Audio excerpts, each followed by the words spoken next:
Right. All right, everyone, we are nearly ready to go. Welcome to the Dead by Daylight 3-year live stream. You can see here that above me, we've got the chat, all the people live in the chat. We've got the stream up here. Oops, shit over here.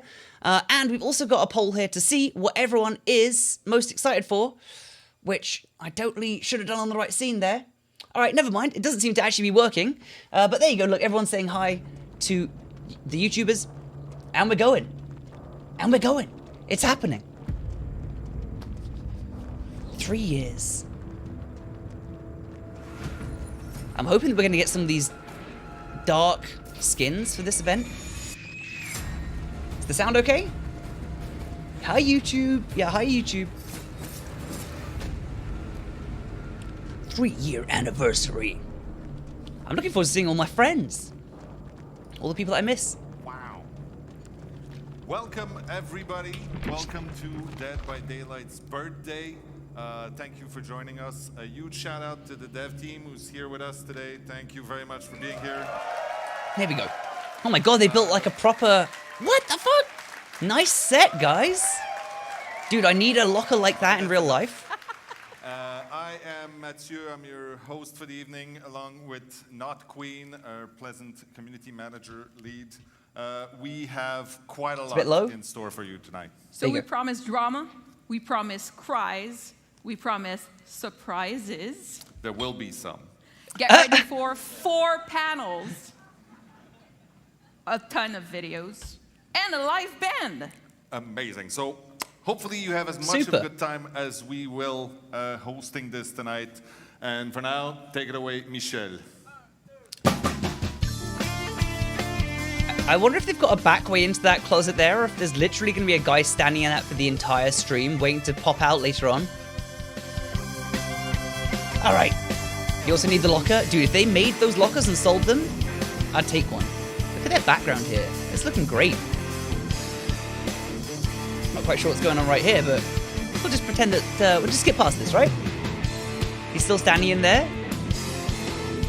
Poor guy. I wonder who it is. I bet it's someone from the offices that I met while I was out in Montreal. What if Ghostface and Kaiden in the lockers? That would be cool. I guess that would make sense for them to tease it that way, right?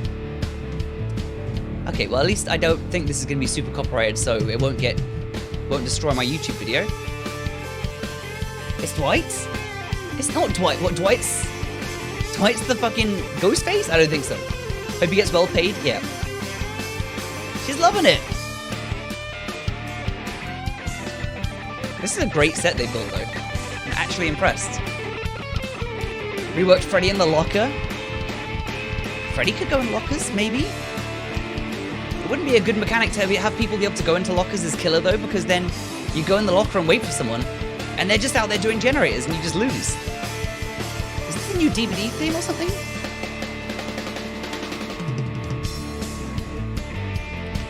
It's long.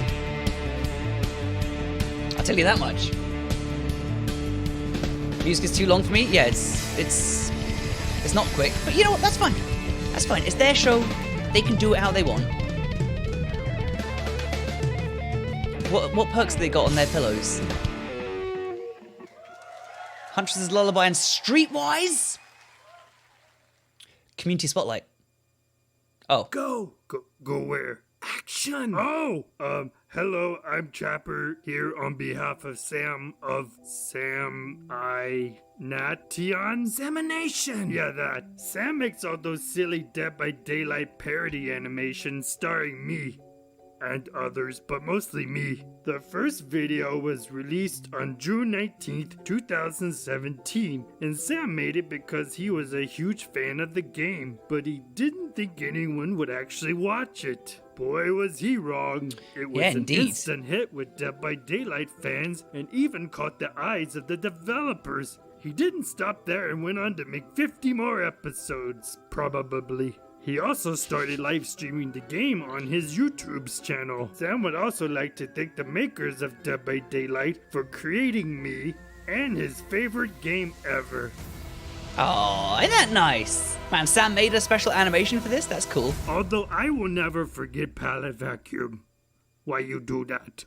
Okay, I read lines. Ginger snaps, please.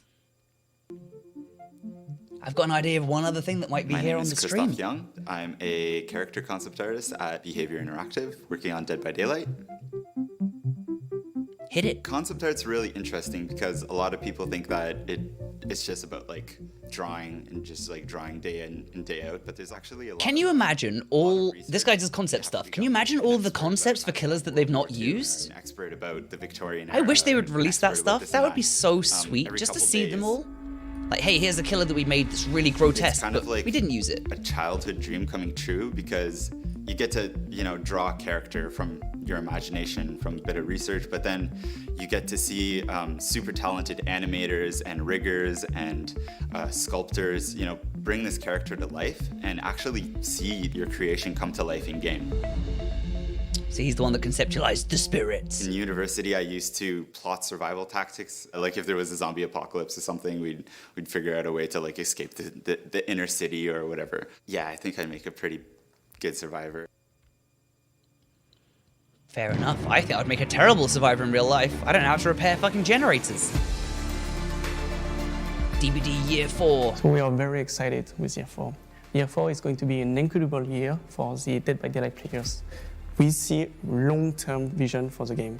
We want to solidify the game. We want to make sure that the game is more stable, more robust. Year 4 for us is all about the health of the game. Year 4 is going to expand the universe of Dead by Daylight. It's going to add new things to do, new stories to explore. It's going to be amazing. Fuck, I'm so hyped. New content is always going to be there. We'll continue with the chapter releases. Obviously, every 3 months, Chapter 12 we're June. going to get a new chapter. Ghostface. We know that people want more and more of the game. We want to be able to tell more stories. We want to be able to bring more characters. Bring back the we want to roadmap. be able to give players more mechanics to play with, more Dead by Daylight. We are super excited to start the new year with the release of Ghostface. Give. So this year we'll create new maps, but we're also going to put effort on revisiting some of our old maps. So we are planning it's for happening. 2 new maps and 2 map reworks. So what the player can expect out of these reworks is a global balance. Show it for longer. Everything that's procedural within the level will be reviewed to create more of a balanced experience. There's also going to be a lot of effort put on visuals of some of these specific maps. So the lighting, the art assets within will be reviewed. Yeah, preschool rework and Freddy's some other rework has been long in the making. map rework and as we're well. So happy to finally being able to reveal and release this to the community. So Freddy's power is going to be reworked completely. So it's going to create new gameplay, which we think is closer to what the character is in essence. So it's going to go to that fantasy of being the nightmare. During Hell year yeah. 4, we want to make sure we improve the game in many ways. The biggest ones are matchmaking, dedicated servers, and I really wanna optimization, screenshot. along with other improvements that we'll be able to add on to the game. You're going to have a steady frame rate all around. You're going to have good connectivity to servers. You're not going to feel punished if for some reason another player in the game disconnects. The game is going to be able to handle that properly. The Right, so we've got archive Freddy is a rework, way Badham for the Preschool, player to new map with explore Chapter more 13. in depth the stories of our characters and the universe of Dead by Daylight. In the archive, the player will have to complete different challenges, which add goals for him to do within the game. By completing these challenges, the player will unlock narrative component about the characters that will come in as cutscenes. You know, this game can only benefit from this more and roadmap more is looking people spicy. playing. So we have the Switch coming, which is super exciting. I'm a big Nintendo fan, and I'm very happy and very proud that we were able to do justice to the console by bringing Dead by Daylight the right way to the Nintendo Switch. And also we have the mobile version of the game. It's going to be a very different way to Mobile confirmed. Interact with the game, but at its core, it's the same experience. It's Dead by Daylight. It's the same jump scares. It's the same sweat. Releasing on mobile is like growing our Dead by Daylight family. It's super exciting. Our vision for the game, you know, how we see it, is that for this year is going to be a way for us to give back to the players, to thank them for their support. We have so much cool stuff coming to DBD. We're gonna keep bringing you awesome content, and we're not just gonna bring you stuff that you've been asking forever, but you're gonna be surprised by things you didn't know you wanted so much. Seriously, this year is gonna be the most amazing we've had. You're allowed to say it's going to be PogChamp, Matthew. All right, did anyone get a screenshot of the roadmap? Shit. All All right, we can open this up here while they're playing music and stuff. Did anyone get a screenshot of the proper one, though, with all the rest of the stuff on it? There was like, there was something here, there was something here, there was Switch and mobile here, so that's Chapter 12, Chapter 13, so that's a month and a half away. Then apparently we're getting those things. No, they said mobile. Archives and Rifts, was that the thing that was here? What the hell's a Rift? I know what the archive is. Maybe. Oh, shit! Absolutely not. It's Come amazing. on, it's amazing. Great. Oh, here we go. All right, welcome back. First panel of the evening. Thank you very much, everybody here, for joining me. Let's talk a little bit about what's ahead for us. First, I will introduce our panelists. So Dave is our creative director. Hello, Dave. Stéphane is our producer. And Jérôme is our very shy. This is going to be a great stream. I can feel it. Shy, but excited. Okay, good. We'll take that. All right, so very quickly, let's look back a little bit on what we did in the last year. So we presented our roadmap last year about the same time, and we've done quite a lot since then. Obviously, chapters. We had a good year last year, right? Amazing original chapters this year. Curtain Call, Shattered Bloodline, Darkness Among Us, and Clown Demise Spirit, of the Legion, Faithful. Plague. There was some good killers and good maps, too. That was amazing. That was There just... was a little extra in there as well. We got Ash. It's true. We absolutely got Ash. Bit of a surprise, just sort of slipped in Fuck last off, Ash. moment. We did a lot of really cool things other than that. Stéphane, you want to talk a little bit about how we improved our test flow? Okay, it's as loud as I can make it. Reinforced public test builds and really made sure they were part of the normal process. So now with every major release, 2 weeks before the release, the build goes in the hands of a portion of our player base. And it allows us to catch some issues we weren't able to catch during development, last minute balance tweaks that we need to do before going live. And it's really, really helping to make a better product. Yeah, Disconnects did fuck up this entire year, to be fair. It's been a tough year as well. We've had good content, but there's been some downsides. That are so important. What came in this year? A year ago, we didn't have any store, so we started last year with the store and all these new cosmetic. We had a lot of fun creating them this year and seeing the players showing their personality using them.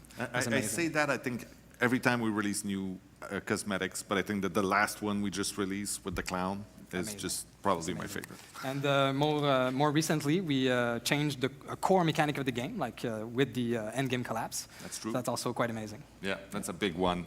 We also added great big tutorials, which we didn't have before, so that's a huge help for all of our new players. We also spent a lot of time, at least the first pillar last year when we talked about what we were going to do was health. How did we do that? Yeah, game health is very vital for us. So during year 3, The tutorial system they put in was not good. The tutorial system is still incredibly bad. But they did introduce the cosmetic store. I forgot that was last year. They made it able to buy stuff for playtime with iridescent shards, which has been a great thing for the game, and to be able to buy cosmetics.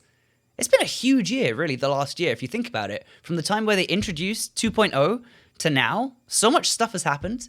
when we are clear and So much stuff has transparent. happened. So with the help of the community team, we started to post the devlog update where we talk about the issues that are in the game, and we explain how we are going to fix them. Yeah, that's true. That's one of the things. It's pretty recent too. I mean, we made great big changes, but the community team has changed how we present our work, where we're at. Sometimes stuff that's not even released yet, and where we're at with that. And we've done that with the matchmaking. We've done that with a few different issues, and I think that's a beautiful way for us to continue being transparent while being more thorough and give more. Yes, indeed. Next year, we will have quite a lot of this and more. So let's start. The 4 pillars this year obviously are going to be chapters. We're going to have chapters again, 4 of them.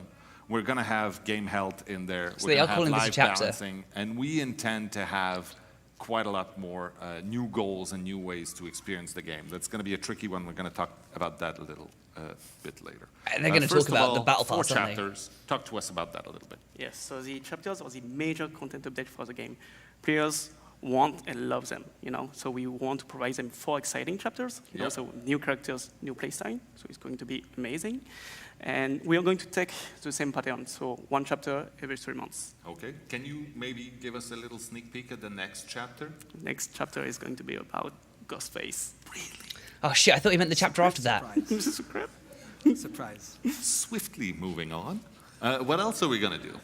Yes, so we are going to release 2 brand new theme maps, but we want also to take the time to revisit all the maps.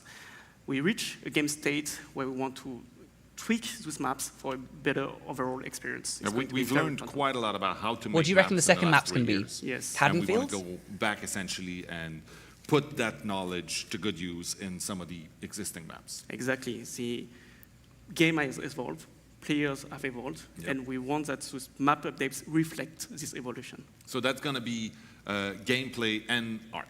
Yes, so in terms of art, we are going to upgrade the assets. So the world that we crafted, we feel richer and more immersive. And on the gameplay-wise, we are going to do several changes, very exciting. So Dead by Daylight is about chaos. You know, when you enter in a map, it should be tense. Yep. What kind of map you're going to play with. And we want to bring back this The uncertainty. It's the uncertainty, learning, exploring, you know, going out of the comfort zone. That's going to be very important for us. So we're going to add new tiles for more variations. So those are overall changes to the way maps are made, but we're also going to spend some effort to go and revisit some specific maps that need a little extra love, right? Yes, exactly. We are going to do some changes because now we have the tool to tweak for example, some very procedural logic, such as the palette spawning, the density of the hook. And the first map that's going to get a makeover is going to be Madame Fresco. That's much appreciated, I'm sure, by our players. And with that, obviously, it would be silly to, put some work in there without going to help the man that's in charge of that place. So we talk a lot about it on the dev update or even on the post. Highly demanded by the community, we are going to release the rework of Freddy's in the next mid-chapter. Amazing. Thank you. Thank you. Oh, man. You I thought we were going to get Freddy but I'll thank you with personally. Ghostface. That's great. Game health. Let's move on to game health. So we've got to wait another month and a half once Ghostface drops before we can get it? Money Shit! where our mouth is on the game health front for this. As we mentioned, game health was an important pillar last year, and it remains an important thing this year for us. It comes in the shape of a few major components we want to improve in the game. The first thing we wanted to work and improve in the game for players was matchmaking. Yep. For the past 6 months or so, we have really revisited what was in place when it comes to matchmaking in order to improve on 2 specific facets of this. One of which is eliminating extreme wait times for certain players. So the outliers in the curve, the people exactly. who wait for hours. We know that some players in certain circumstances are going to wait tens of minutes, and that's something we really wanted to trim down as much as we could. And that's something we've been working towards. The other thing is we want to control how players are paired together based on their ranks, based on their geolocation. And that's something we're taking a lot of effort to improving in this new improved algorithm in matchmaking. That's the thing also, because there are some tools that we can use to help, because obviously one big part of matchmaking is you need people to want to play both roles within good ratios. Depending on the time of day and the populations, sometimes it can be difficult, but we have ways to help with that, right? Exactly. And that's the difficult thing with matchmaking, and something we're learning as we're going along. There's some things we don't control. If there's a very severe imbalance between the number of killers and survivors in a certain region or at a certain time of the day, there's a lot of fluctuation that happens. That's something we don't control, but at least we have some tweaks, some params that we can change to make that better and alleviate the load for everyone. And one of the main reasons, well, other than the fact that matchmaking is critically important, but we had to revisit matchmaking anyway because of another big change that's coming. From a strictly technical standpoint, matchmaking is leading us directly into dedicated servers. The new matchmaking will allow for that, and it's really, really exciting to move towards that. Our initial tests happened in the month of May or late April during the PTB. And it's been really, really fun to put that in the hands of player and seeing how the scaling reacted to the player base we had on the PTB. It was mostly really fun because everything worked as intended. It always is a lot better when it goes. Please talk about disconnections properly. Than anything else. And dedicated servers will bring us the tools to do something that's been asked quite a lot to the helping on disconnects and how we deal with that. Absolutely. It's always been a problem that we don't necessarily know how to handle a player disconnection because it's difficult for us to detect who's disconnecting, since we didn't have a third party or a different entity that is responsible for making decisions. Now with dedicated servers, we'll be able to better understand who is disconnecting and make sure other players get rewarded appropriately. And then that's going to lead us into giving a set of tools to our community team to make sure those who disconnect too frequently are going to be treated in a special way. Oh, okay. It's a mild way of putting it. Put them in a special queue with all the other disconnectors and let them have shit games together. Desires regarding that, but we'll leave that to our very competent community team to deal with. Let's talk a little bit about optimization. We've done, I think that patch 11.5 was probably the biggest improvement we've done. Yeah, leave a queue like in other games. Especially on consoles, a big improvement. How are we going to continue on that? Optimization, we talked about it, started last year, and it's something that's going to be ongoing for the next months, obviously. Really, the first thing for us was about understanding where the game was at right now. So we've built ourselves a set of tools that allowed to track properly the state of the game, patch after patch, over the different platforms. And now we're in a much better place to understand this. The second step was really making sure the game ran properly at all times. So we've looked at systems that are actively running, such as network communication, survivors running around, or gameplay systems that are always active and always running in the game to make sure there wasn't something that was too costly that was always affecting negatively. Monkey's not in here, I'm afraid. And once we've established a good baseline, we'll move on to those specific spikes, like some powers or combination of events that creates. Exactly. We know that at least the things that are all running all the time is something we're addressing as we go, but we're really going to shift the focus on specific perks, specific powers, who are either causing big spikes or, when active, will simply cause a general drop of frame rate for all players involved. That's good. It's really exciting to actually keep moving forward with this. So. Yeah, because that's a big thing also, is that it used to be part of the process, but now there's a team that's dedicated for that, right? Yeah, we have a team of 5 engineers who have been working on optimization for the last 6 months now, and it's going to be actively going on in the future too. That's great. Yes, there's another little thing that we need to talk about here. Well, I can pause this, right? And I can replay it. They just say there's certain perks that cause the game to lag. Just imagine a Survive with Friends team using like optimum perks to lag the killer out. Sounds like something that Survivors would do. Please. It seems like a small thing, but it comes with some big benefits. Oh, absolutely. We can see it in two parts here. We want to bring the friend management and the friend display inside the game directly. So all the friends list, the people that you have friended on the platform you're playing, on PlayStation, on Xbox, on Switch eventually, all these friends are going to be directly listed inside the game. So the reflection for the players will mostly be that instead of seeing that overlay from the first party pop in, you'll just be doing that through the game interface. Exactly. Yeah.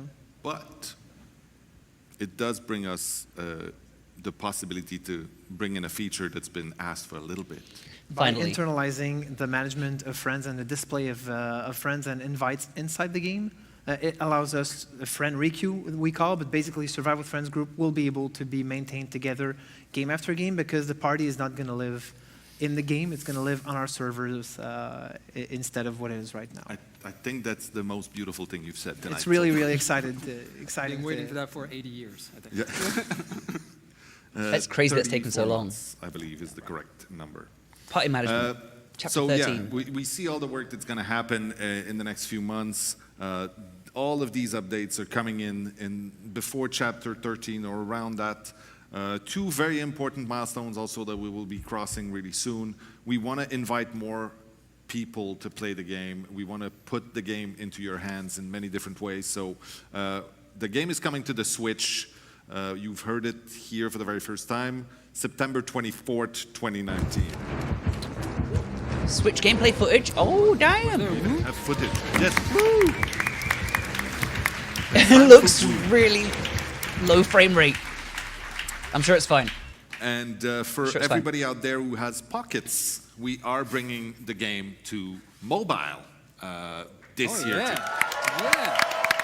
September 24th. I will not go in details on that one. This is going to be handled by our mobile team, which is somewhere around there. Yay, mobile team. And they will be doing a big event and talk about all the details in the next few weeks. So more info there. Other than that, let's go into what cool new features we have in store. I know it's my Dave. turn because my heartbeat is rising. It's exciting. Yeah, it's exciting. Here we go. So yeah, we're very excited to announce this new mode, the archive. Not a mode, sorry, it's a new way to play. It's not a mode. It's not a mode. It enriches the game that we already have, but it adds a new way to play, new goals to the player. You know, some players have played for 7,000 million hours already, so we want to bring something new in the game right now. So let's go. Let's present what the archive is. Well, I heard it expands the universe. It does. So here's what the archive does more than expand the universe. So really, it's a platform to be able to explore the lore of what Dead by Daylight is. It's one of the things that's constantly asked. More story about the characters. Yeah, there's a big craving, and of course, because we're a multiplayer game, we don't have a lot of access or places where we can explore the story of our character. Every chapter we release these new characters, they have a bio, some add-ons and perks to explain their background, and then that's it. So the archive is the perfect platform to be able to explore these stories more in depth. There's so much more we want to share with players. Absolutely, There's so much going on inside this head. I've been but so also- excited for this. And the team's head as a whole, so it's really a great platform for us to use. Absolutely.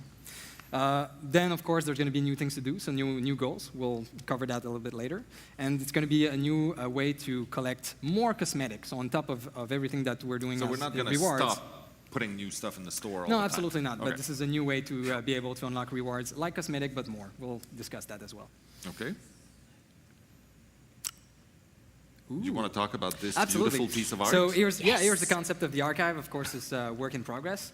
So with the archive, we'll be bringing the players into a new area of the entity, and we'll introduce a new support character called that's the the hand Observer. there. Yeah, he's called the Observer, the Archivist. There's multiple names, even the Prisoner. But we'll not discuss about the story today. It's something that the players will have to discover through the years. What I want to say today is what is to be expected in the archive. So the Observer has a very unique power where he can probe the entity fog and find memories and stories that are stored in the memory of the entity. You know, every time a character is taken by the entity, all of the memories of that character goes into the fog somewhere. It's stored somewhere. That's how all the universe is sort of created. Exactly. It's from bits and bobs from different people. And then that's kind of forgotten. It's not used by the entity, but the Observer can probe and find these stories for reasons that we'll see later. Yeah, probing. So, you know, right here on the concept, we see a little Claudette. So this is one of the story we're going to explore. It's an example. So when, you know, a little bit of backstory, what made Claudette that we know. Last thing on stories, we want to be generous with the lore of the game. So every archive, so every 3 months, in between the chapter release, we want to release a new tome on the mid-chapter.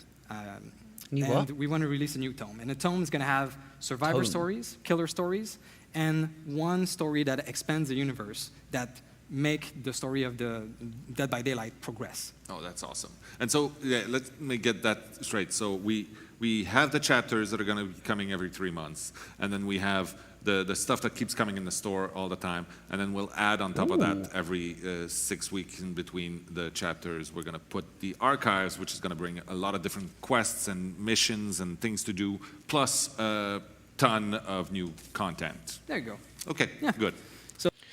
This is cool. So this is like a progression path quest thing, but that is so specific. Catch a survivor in the Trapper's Trap immediately after they vault. So that's really saying, here's this objective. You need to go in there and get this very specific thing done if you want to move through the nodes and continue to progress. That's going to get people actually out there doing like really quite specific things. Blood points, cinematics, completion charms, and journal entries, lore and stuff. Nice. Gameplay goals. Honestly, this is what I'm so looking forward to. So what we're seeing here is what the player will actually be doing in the archive. So what you're going to see in a tome is a web of quests and mission, a bit like the Blood Web, but with different things that you need to accomplish in the game. So the player decides what path they want to use to be able to unlock all the goodies in there. And there's some survivor mission, there's some killer mission, there's some that are more global, there are some that are really specific, and a lot of them are also based around the story that we're currently exploring. So each tome has its own theme and its own story. Yeah, exactly. And the missions are going to be linked somewhat to this story that we're exploring. And the rewards too. Yeah. So what we see here is that, of course, you'll be able to progress your character using blood points that are rewards of the nodes themselves, of the missions. But you're also going to unlock the stories bit by bit. And once you complete each of the story, you will unlock an animatic that shows your, all the characters that we have in situations that are impossible to see normally in the game. Yeah. You can also see here charms. So there is a new cosmetic. Yeah, it's a new cosmetic that we will release with the archive called the charm.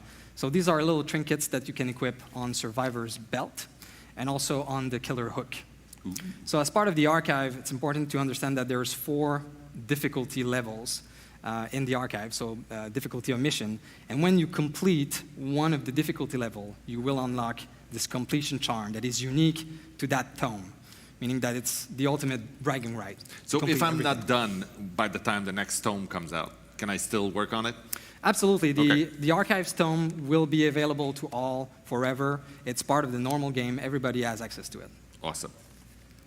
Yeah? Yeah, that was the question. Nice. No, absolutely. Okay. This is the answer. Okay, thank you. There's more with the archive as well.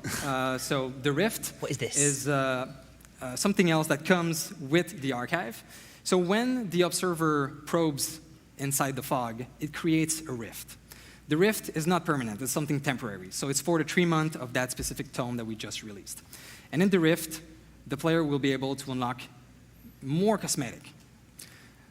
So here's a little concept. Is this what they call the battle pass? So in the rift, by completing quests in the tome that is currently active, and by just playing normally, you'll be able to evolve into tiers, into 2 tracks of rewards. Okay. So the first track is free for everybody that is participating in. There you go. So every tiers in the free track will be. Shit, look at this. This is the battle pass. The paid one is accessible via playtime, so you're going to be able to use iridescent shards to buy it. That's great. That should settle a lot of people's souls. Everyone's like, they're trying to take my money. Just use iridescent shards. Hell yeah. Will reward in different cosmetic. And if you want to spice it up, you can also participate in the paid track, which has even more cosmetic. And what's important to understand here is that the cosmetic rewarded in these tracks are related to the stories of the tome that we're exploring. That's really, really cool. Oh yes, there's a big message on the screen right there. Yeah, so, very important. So everything in the Rift is absolutely no pay to win. It's all about cosmetic. That's it. No extra I'm glad they did camouflage that. outfits, no ninja outfits. Just the pink neon flashing ninja. Oh, okay. So new archive. So that's coming in with the chapter after Ghostface. So that's going to be, Ghostface is coming out June 18th. So June, July, August, September. So September, middle of September, we're going to be seeing the new chapter with the new map. And then potentially right after that, we're going to start seeing the archives dropping.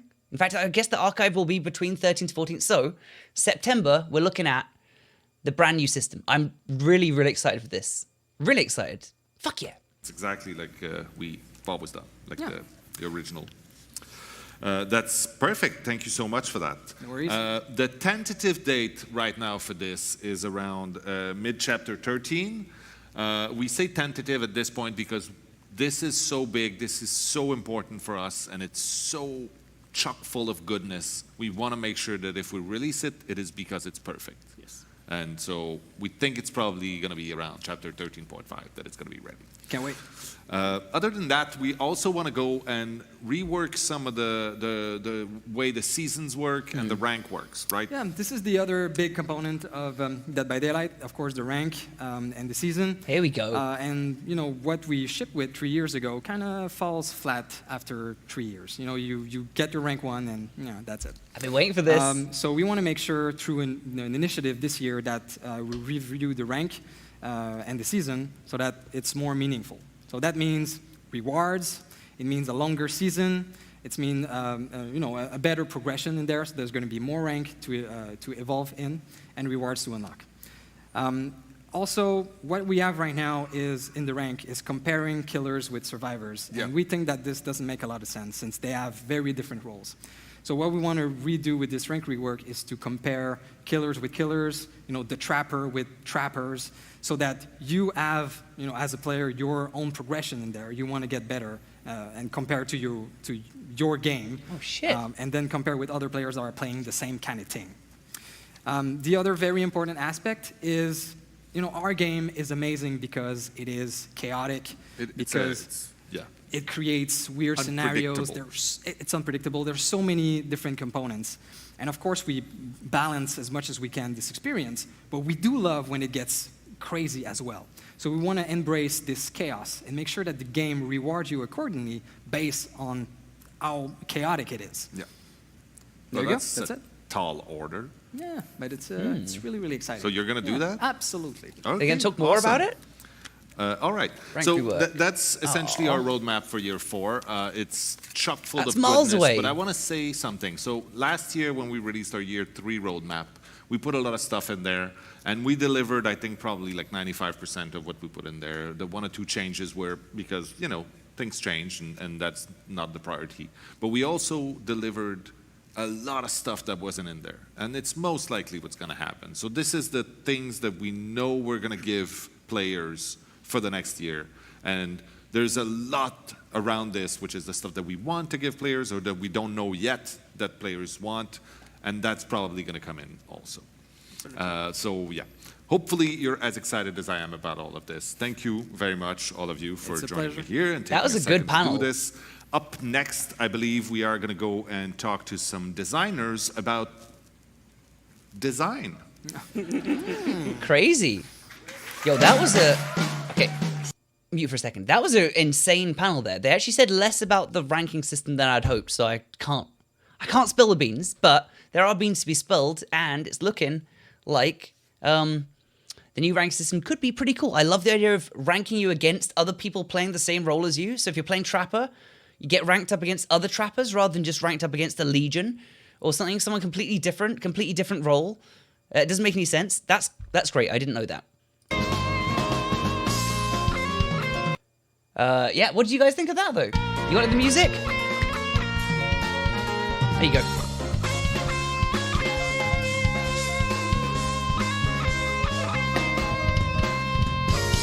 Is the guy still in the locker?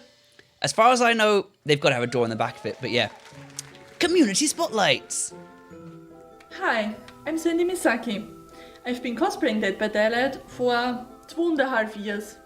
My favorite cosplays are my Huntress and my Nia, but I'm now working on a new killer cosplay. I wish you devs and the Dead by Daylight community a happy anniversary. That's nice. Yeah, I wish you all a happy anniversary My round too, is everyone. starting. Time to hook a few Survivor. Dev Corner. I'm Darmesh. I work Dev QA on Dead by Daylight. If you don't test something thoroughly, people will find it. And if it's exploitable, they'll exploit it. If it's broken, they will bring it up. If you want the game to look good, you need to polish it, and QA does that. We also check out what the community is saying, what they like, what they don't like, what they're reporting is broken. This poor guy. When you test for a while, you start learning how the games work. More than press X to make the character jump. You start learning all of the finer details that pressing X actually does. The game has definitely got more complicated. Now people are running metas, they have strategies. People play the game differently than they did on day 1. Funny I would be a terrible survivor. I would be just running around, panicked the whole time. Well, I'm handy, but repairing a generator is not easy. Still looks uncomfortable. Yeah, it does a little Je m'appelle bit. Diane et je suis game designer sur Dead by Daylight. Moi, je travaille principalement sur tout ce qui est feedback à l'intérieur du jeu, dans les sessions de gameplay. Et je travaille aussi sur la méta, donc c'est tout ce qui est en dehors du gameplay, en fait. Sur les menus, l'expérience utilisateur. Quand j'explique mon travail, généralement, j'explique que c'est moi qui établis les règles du jeu et les éléments qu'on trouve à l'intérieur. Pour que les joueurs soient guidés, sachent quoi faire, et aussi pour créer tout simplement l'expérience. Les gens ne voient pas forcément le travail qu'il y a derrière pour que toute l'expérience et les règles soient mises en place. Qu'il y a une personne aussi qui est derrière le pourquoi je peux faire des choses, comment je peux les faire et quelles sont les mécaniques de ce jeu. Sans notre travail au game designer, le joueur n'a pas d'expérience, il ne sait pas quoi faire et il n'y a pas de jeu derrière. French language is fucking awesome, honestly. It sounds great.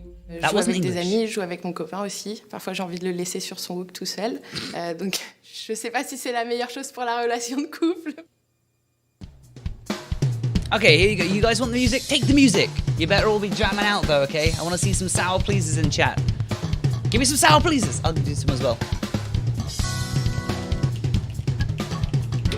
There you go. There you go. Get some dances in chat. That was a nice little break. I guess while they change everyone on the sofa. Who have we got? We got Stefan. Pretty good. Yeah. All right. And we got Queen. All right. All right. Welcome everyone to the year 3 anniversary design panel.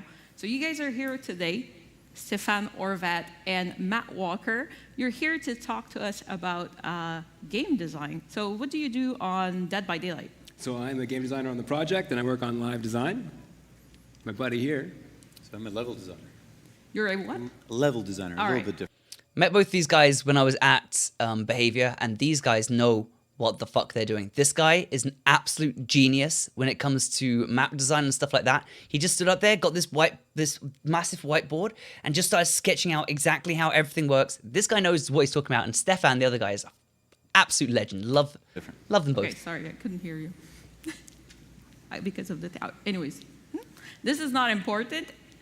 So, we're talking about live design. You guys, okay, this is a lot different than our usual setup, so it's a lot more impressive, right? Oh, Normally, actually, we're so like cool. stuck in a small room, we talk, we meme. This is different, but we're good, all right? So, what is live design? What do you guys do on a daily basis? So, well, live design, as an overview, is basically a working of a live product. So it's not just done when it gets put out. We actually keep working on it and improving it. We look to improve mechanics, address bugs and issues, as well as look to address feedback.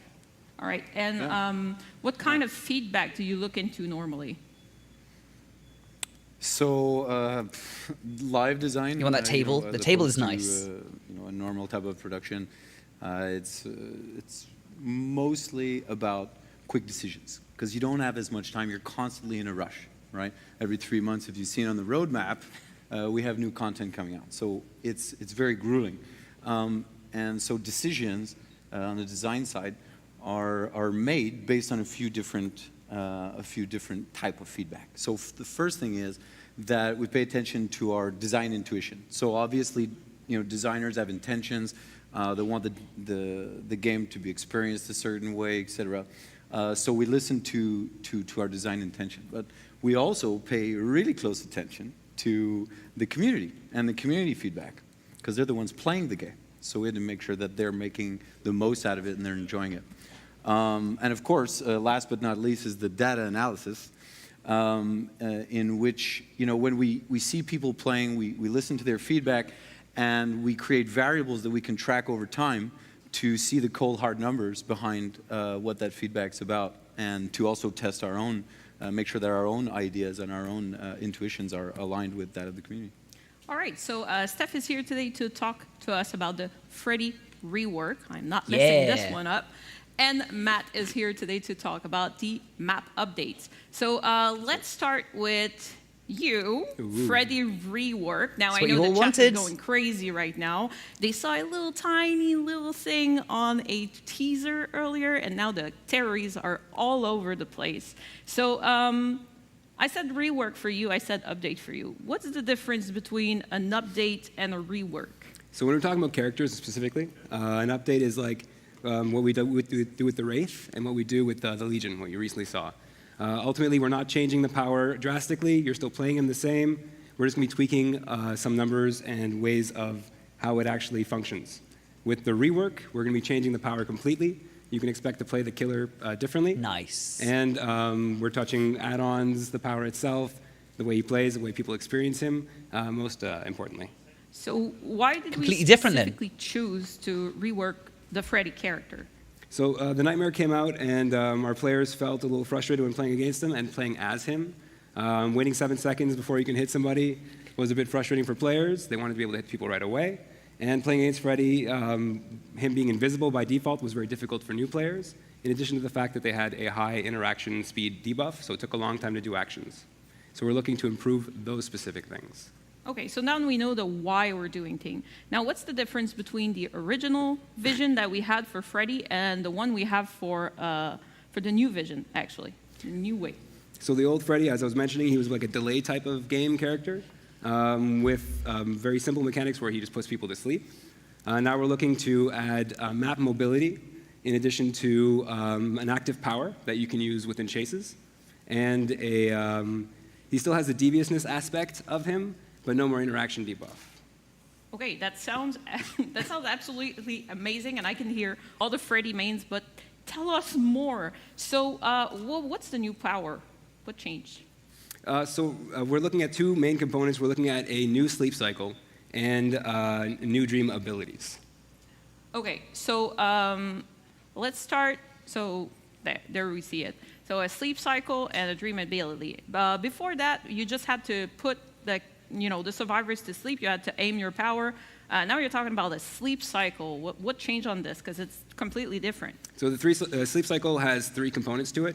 It has microsleep, which is the first one I'm going to talk about. Ultimately, players will experience Freddy differently. So when you're awake, he'll be intermittent at a certain distance, invisible past a certain distance, and completely visible within a tight range. You'll hear the terror radius by default instead of the lullaby. And that's pretty much it for the default microsleep. And you can hit people right away as Freddy. You don't have to wait for them to fall asleep. Okay, so now we're seeing some footage of Freddy blinking in and out. So at that moment, you would hear terror radius, right? Exactly, as he's walking away. Yes. And Freddy doesn't have any more to put anyone to sleep. No. So this is the second component of the sleep cycle. Survivors will be falling asleep passively, so it's going to happen over 60 seconds or whatever time we choose. Keep in mind, this is a work in progress, so anything may change, even with the things that I'm saying, but this should be the general idea of what's happening. After people fall asleep, Freddy should be completely visible, and you'll be hearing the lullaby instead of the terror radius, which is a little harder to detect where he's coming from. Okay, so in this the sleep mode, right? A lot of people had feedback about the visual effect. So turn it off. Is that changing, or does it stay the same? Absolutely. So the dream visual will be changing as well. People were saying that the graininess was a bit difficult for their eyes. We're working on this right now. We don't have an example of what it's going to look like, but look forward to see something different for that as well. Nice. And the dream world will be staying, of course. Okay, so you're going to be falling passively asleep. Yes. Somehow you're going to need to wake up, right? That's a really good point. So if you knew the previous Freddy, we had failed skill checks as an ability to wake up. Now any failed skill check will wake you up. That includes sabotage. In addition to failing skill checks, you can wake each other up. This is the old snap, snap, clap, clap, and then you're awake. I think we had footage for the waking up elements. Absolutely. If anything, people will be seeing everything later.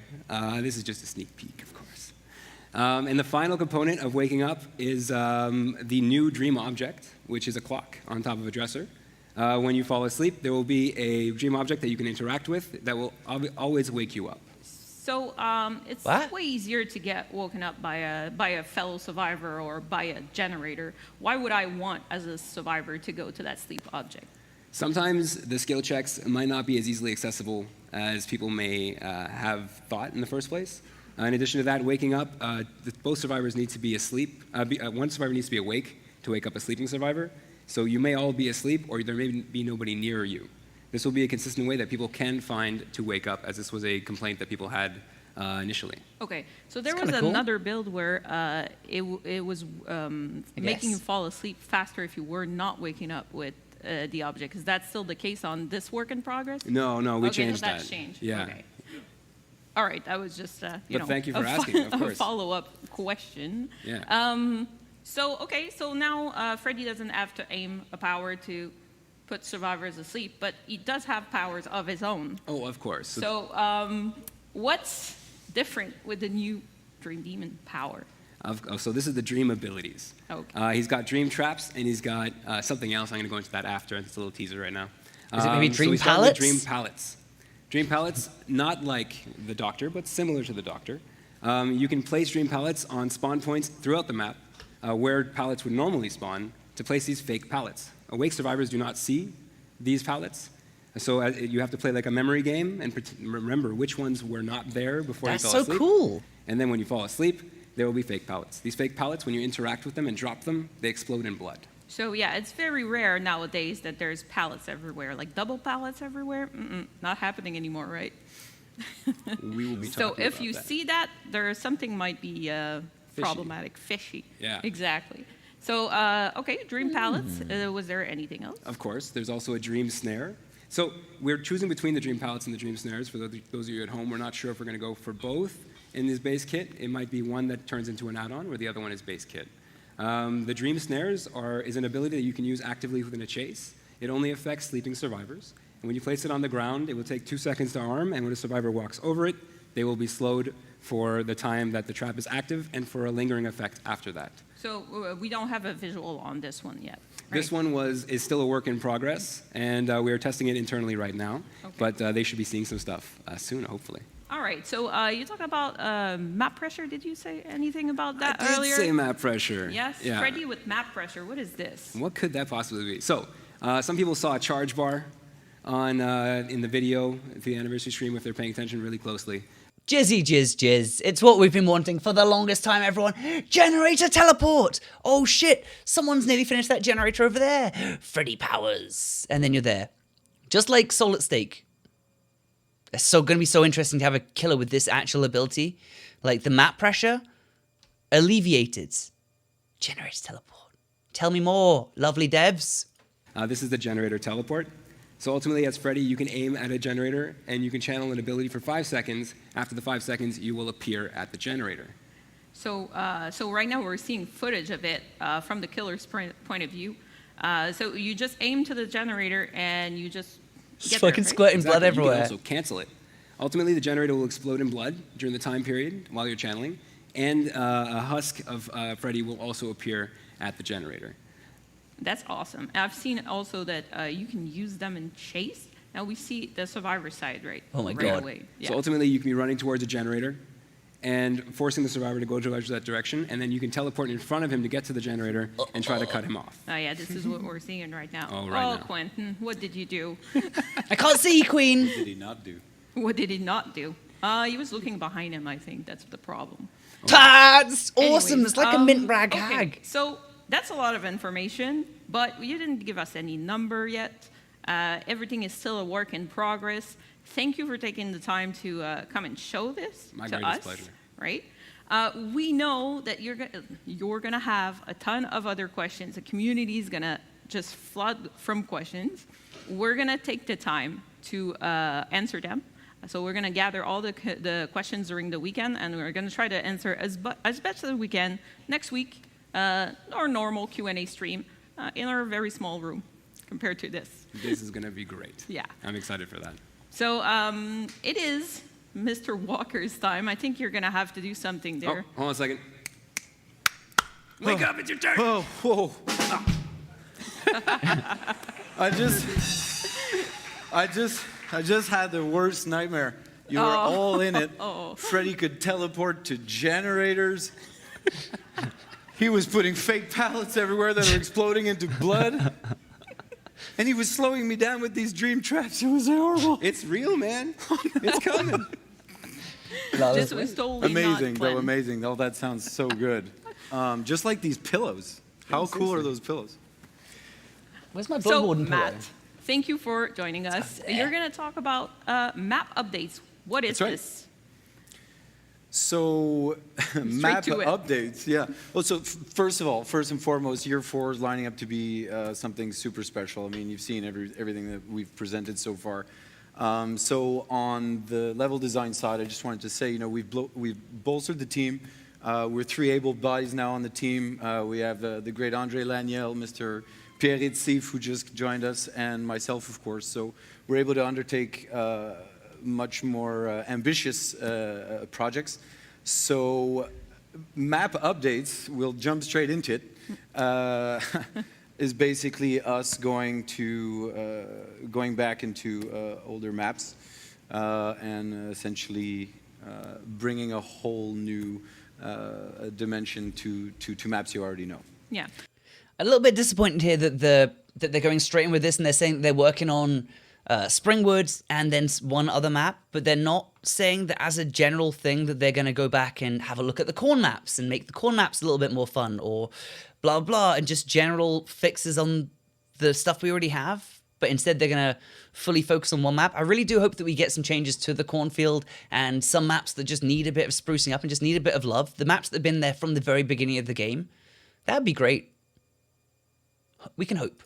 So, as we've seen in the roadmap panel, you guys are going to slow down the production of new themes, right? So far, we're slated to do 2 new themes this year. Okay. Yeah. And how many map updates?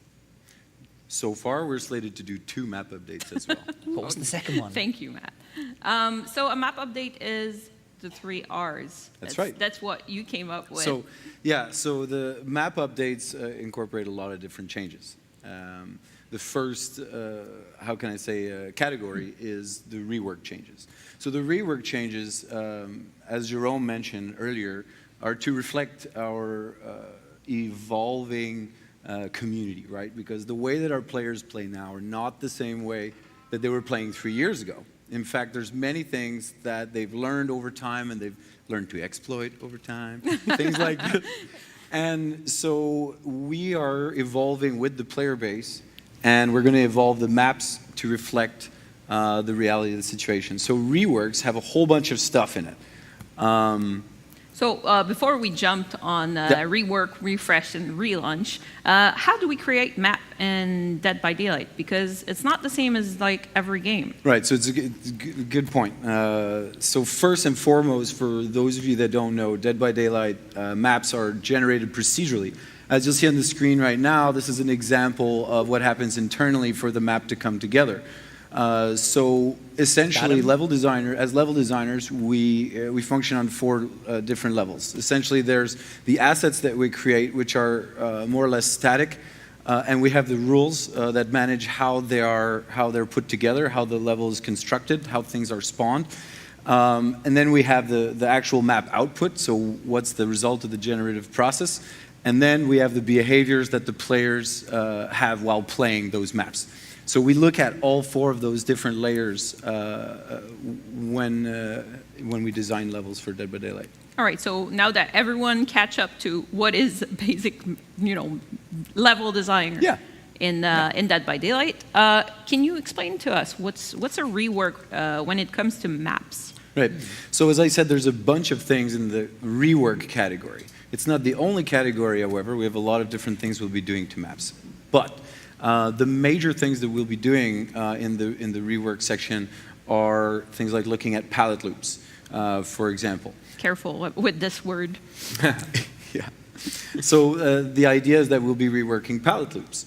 Now, the idea of reworking palette loops is we see that there are some loops in the game, such as the one on the left, where they're too valuable for survivors in a chase. What that means is that essentially there's like more loop money in those loops. And so what we want to do is we want to reduce those loops which are too valuable, where there's too much loop money, and we want to reduce that overall. So I can already hear it. But why? It's nerfing survivors again, right? No, not necessarily. Survivors. Because basically the way the procedural map system works is that we have a palette budget, for example, right? And so what happens is we give the map a certain budget to place palettes. So what we'll do is we won't be touching the budget, but rather we'll be lowering the value of the really high value loops in favor of smaller value loops. And when we go to redistribute that value across the map, this is a very exaggerated version we see on the screen, but on the left we see a few really high value loops, and on the right, what we're aiming for actually is many more lower value loops, but overall equivalent to what we had. So what's the goal with those? Is to The goal is to promote more skill-based gameplay, because with overly safe loops, there isn't so much mind gaming that can happen. So mind gaming, looping, this is like the central mechanic of the game. So we want to promote that because it's really fun when you have, those loops where you can kind of mind game and it's up to someone to make a mistake. So we want to have a higher frequency interaction between the players, and at the same time, we want each of those interactions to be more meaningful. So there's a lot of talk about loops here, but is there anything else that's going to come into the rework? Sure, there's so much I can't even talk about all of it, right? So for example, I don't know, hiding pallets, jeez. Totems. Well. That was hiding totems, right? So that's one of the really simple things to deal with. It's just taking the time to go into each of the assets and make sure that they're hidden really well. And I have to tell you, I'm pretty happy about some of them. I think the community has been seeing some of our kind of precursor to that work, actually. Yes, some of them are very well hidden. Yeah. It's a big. Yeah, big so we're change. going in that direction. We're going to keep going with that. So okay, all, so there was totems, then fat shaming spots. Yeah, so obviously, well, I'm going to get into the details, but yes, spots where certain characters get stuck, yeah, we're working on that as well. It's an issue with edge objects, etc. But we're also looking at getting rid of hostage spots. So, okay, I don't want to get into that too much either because we recently put these volumes into the basement stairs to prevent you from getting taken hostage in those spots. But we're also going to be looking at completely removing any infinite or abusable windows as well. No. Okay, that's I think. Really? Do we think that's actually going to work? Do you think they're actually going to remove infinites and stuff like that and actually put some thought into it? That would be beautiful. There are some loops that I get into as killer and I just want to flush my life down the toilet because it seems like there's no chance I'm ever going to be able to catch this fucking ace. Goddamn ace. All right. I think that's good. Yeah, we're all in. So if we're going to the refresh part. Refresh. So You that's told the second me that aspect, was your yeah. favorite. So why is it It's your my favorite. It's the most exciting because as any experienced Dead by Daylight player at this point after 3 years, some of you probably have like what 6,000 hours or more, like some crazy number. Very huge nerd badge. Really huge amount of hours played in the game, and one of the things that makes the game special is that there's a lot of unknowns. The procedural system of the level, the procedural level design system is there to promote exploration and discovery and not so much memorization, right? So what we're doing in the refresh section of the map updates is to add new tiles that you've never seen before, so you'll have to learn those loops and learn how to play them. And also, and what's even more important, is that we'll be adding layouts, new layout variations. Essentially, we'll be adding new maps into certain themes. Like, for example, Springwood, as you see right now. These are some tiles that we're working on that will be introduced into the Springwood recipe. And we'll be having 4 new maps in the Springwood theme. Oh, shit. So new layout variations. That's right. Yes. Yeah, so I call them layout variations because they'll still be using the preschool. They'll be still using the houses. As you can see here, this is an example. On the left, it's the original map, and on the right, it's a new variation on the same map. So no new assets, but a new configuration for players to learn and have fun in. It's been keeping me on my toes so far. That's great. That's the point. That's a great change. So is that translated to other maps in our our So pool? map updates are a case-by-case scenario. We'll be looking at which will be the most priority going forward and making the decision on what needs to be implemented and when. Democracy. All right. And 2 and the 3 R's. That's the right. relaunch. Are we relaunch. are we just like starting the party for that new map? What are we doing? You know it. You know it, Gab. This Come guy's on. gonna have a party when it So, goes. so relaunch is pretty simple, right? Whenever we release a new chapter, we have new map in the game. We promote it for the first week that it comes out to get people to try it and give us some feedback and see what's happening. It's going to be the same thing. When we do map updates, if we have new maps, or even when we re-release older maps, we will give them a slight promotion. I love these. They're so They're so fluffy. So nice. Right? Yeah. It's yeah, you can hide this hex better now. So that's it. So when we come out with new maps, whether they're new themes or whether they're map reworks, we will have a little map launch party. That's really cool. All right. So for the players, what can they expect on the next year's like? A lot more maps than they've ever had before. Expectations really high. Right here. That's right. All right, guys. Thank you so much for joining us today. Thank you, Gab. Thank you very much. Hey, I'm And here. thank the band. Yo, How awesome are they, right? All right, guys. So thank you so much. All right, that was a good, for joining us. We're going to go to the community panel. I'm going to jump from this chair to the other over there. I think Matt is leaving with the pillow. Thank you so much again. Let's go. Back to the band. Right, let's just do a giveaway here. Let's do a giveaway. This is all looking pretty fucking awesome so far. Keyword's going to be 3 years. All right, type 3 years into the chat. Shit, not sour, please. Type 3 years into the chat if you want to enter.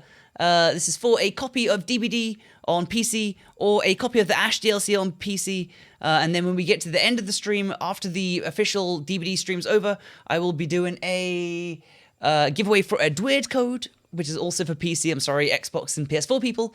But that's a beautiful, quite rare cosmetic. So I'm going to give you just a very small amount of time here to type it in so that we can get back into the stream, all right? Don't want to delay it too much because, then everyone's going to get super pissed off. Looks like we've got a lot of people entered very quickly. I'm going to give it 10, 9, 8, 7, 6, 5, 4, 3, 2, 1. And roll it. And Alchemix RXN, please type in the chat with what you would like from that, and we'll come back to that later. All right, everyone get funky with it.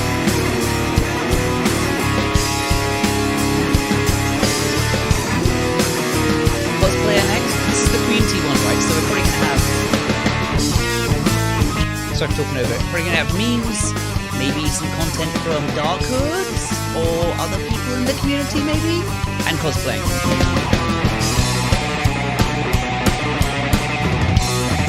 You know what? I'm gonna leave this on. I'm gonna nip to the toilet. Be right back.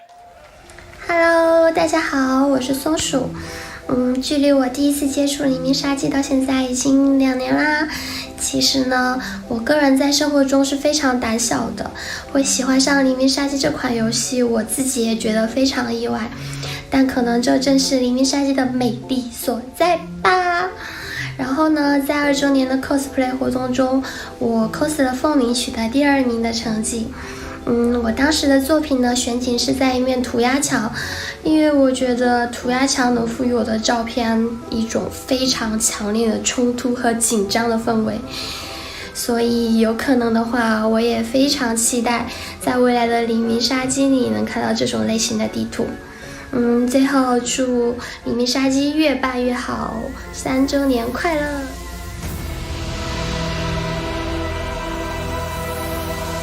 雾中人，我们雾里见，拜拜。My name is Andre. I'm level designer on the project of Dead by Daylight. We create different experience, different buildings and obstacles for the players. Before starting in the video game industry, I was a waiter in a restaurant and only have a bachelor degree in history. And I'm really passionate about video games, so I really wanted to get the job. So I applied for a QA tester position 13 years ago. I got an interview, and after that, I kept pushing, sending my CVs and calling the HR every week just to get a chance. And I think they got tired and they hired me. From tester, I became a level designer, and I'm still there. I played the Trapper, and I just love him because he's brutal. I think that's probably a bit of my personality coming out there. Sarah, I'm a UI designer on Dead by Daylight. A user interface designer is responsible for all of the interactions, menus, button prompts, anything that helps the player navigate both the menus and the game itself. It's not where the fun lies. So when people think of a video game, they don't think of UI. I think of UI. Maybe I mother people a little bit. I like to encourage people to step out of their shell and really step up and be part of this. There's lots of people who have fantastic ideas, and having been on the project for a really long time, I want those ideas. She was lovely when I met her. She really likes the Mori designs. Despite the fact that we've grown in size, the temperament and feeling and excitement of all of the people is the same. It's just like we found more of ourselves. More music.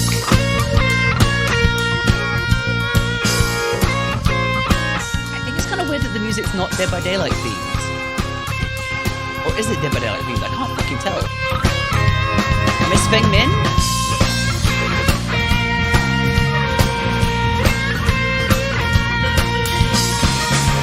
I guess it is DBD themed. It just doesn't feel it. Oh shit, we've got Vincent Vega and Carla on the couch now. So jealous these guys got to go back to Montreal. Awesome. Hello again. Thank you for joining me. We have a wonderful little skewer of delightful people here. So that works better in French, believe me. Not Queen, our lead community manager. You know her. I feel way better here than here. Yeah? Yeah. Okay. Hopefully that's because I make you comfortable. Oh, it's me.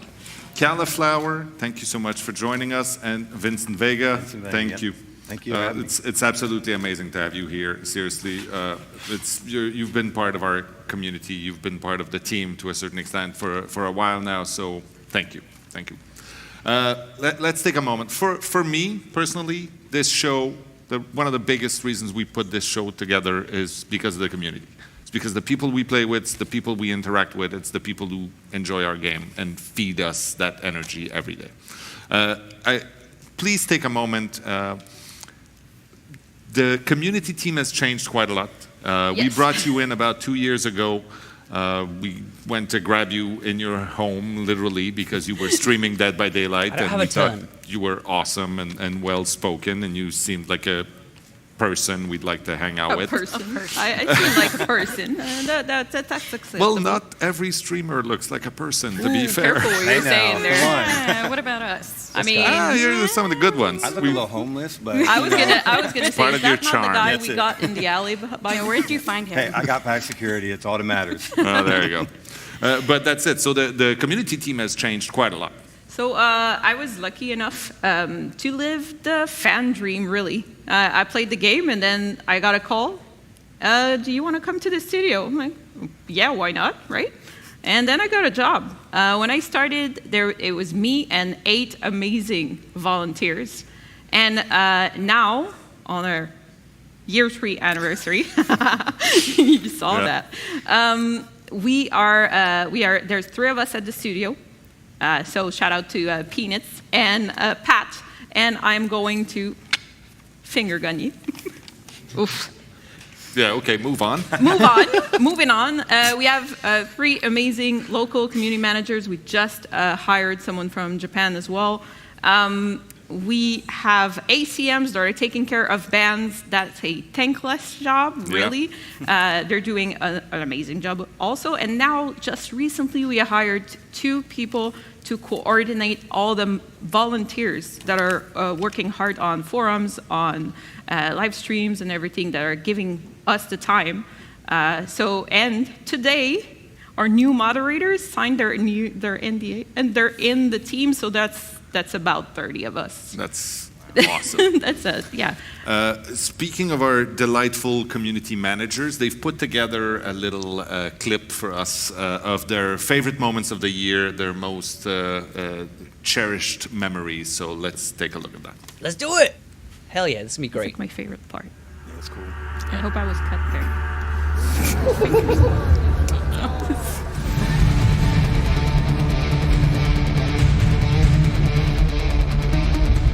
Oh God! Holy fuck, dude! Oh God, John, I love you. Give me a hug. Oh no! No, you put her down! JC! JC, you're in the fucking video, dude!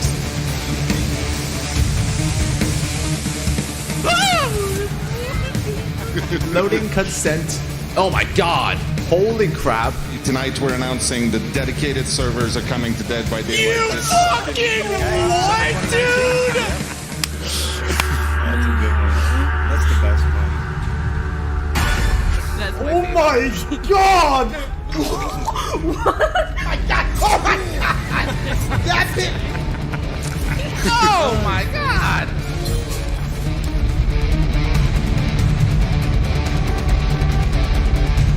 So many Legion cosplays.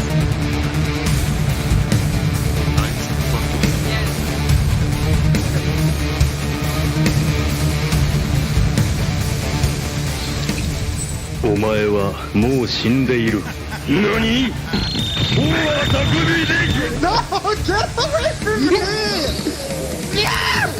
You get to play Ash as a survivor in the hit video game Dead by Daylight. Yes! Be Ash. That's probably what's up there. Oh, finger just comes out of his mouth. Stay. Stay. Oh god! Dude, my puppet's even shaking! Oh god! Did I miss a Bruce Campbell live stream? Okay, that's That's incredible. Well done, community. Well done. That kind of energy, that kind of passion is irreplaceable. Talking about passion, the impact of the community on the dev us, team. yeah, it's amazing. So you can hear you heard the applause. People really love to see everyone playing the game. But also what the community doesn't necessarily know is that every day we talk with the devs. So we have a meeting every day where we bring your voice to the devs, and there's a lot of changes that happen because you voiced your concern. So that's very important. And sometimes some, do voice it nicely, some don't.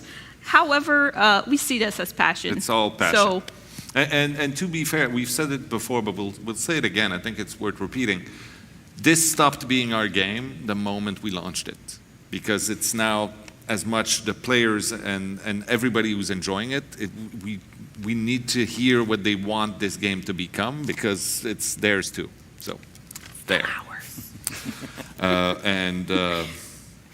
Yeah, I get a little emotional when I watch these things. Anyway. I get a little bit emotional when I talk about the killer ranking system. Not salty. It's fine. I'm fine. All right. Let me take a moment to welcome our esteemed guests. First of all, Cauliflower. Hi. Hi. Would you tell me how long you've been streaming?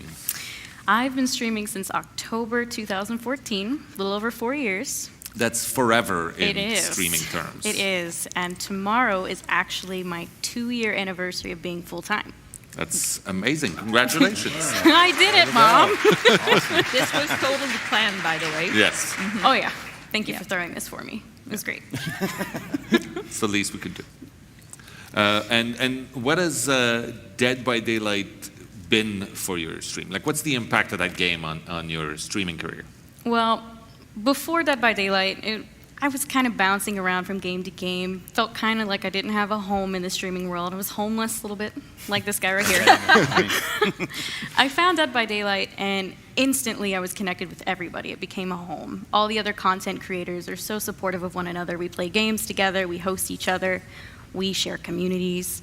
And through all that support and love, my stream kind of grew and took off. And I actually got nominated and became a finalist for Twitch Streamer of the Year.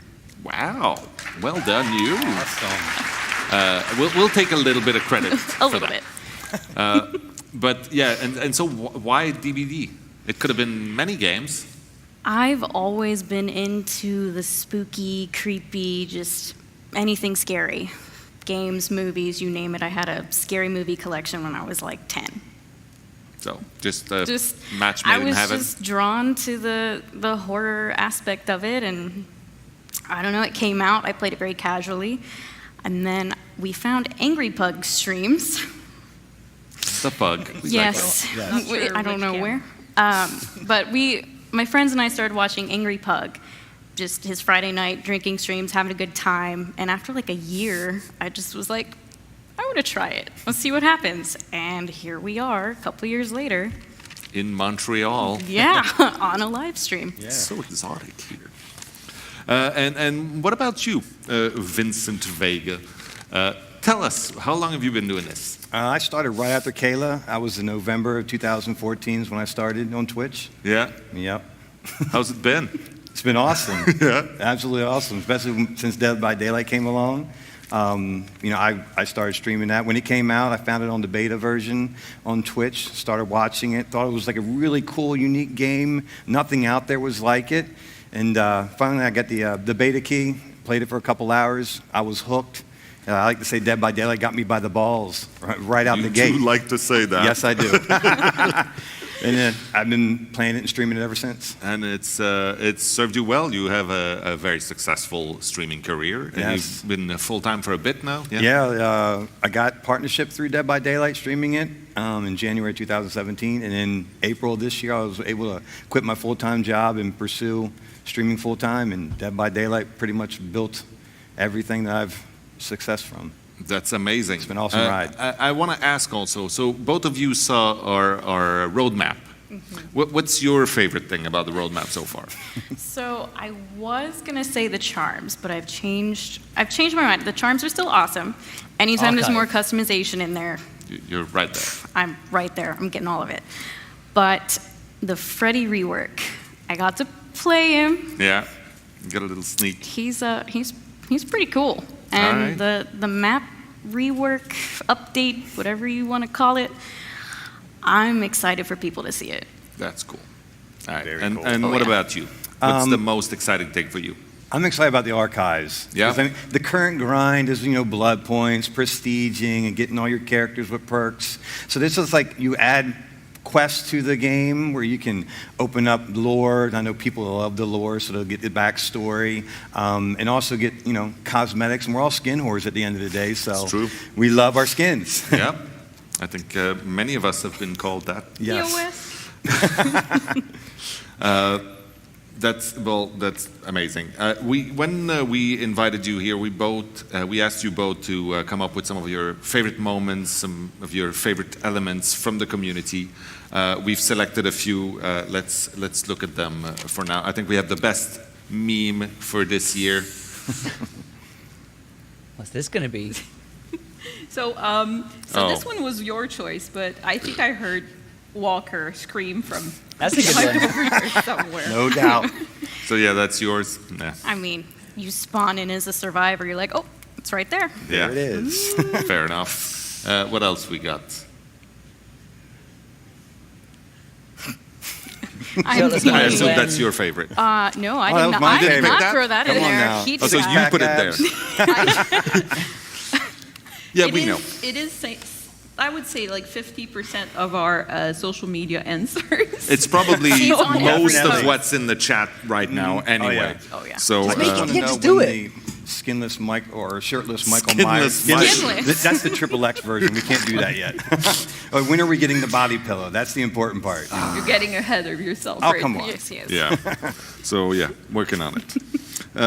All right, we have the best DBD bug. Well, you had a couple. I'm glad that you went for a very elegant. Oh, there you go. Ask and you shall receive. There we go.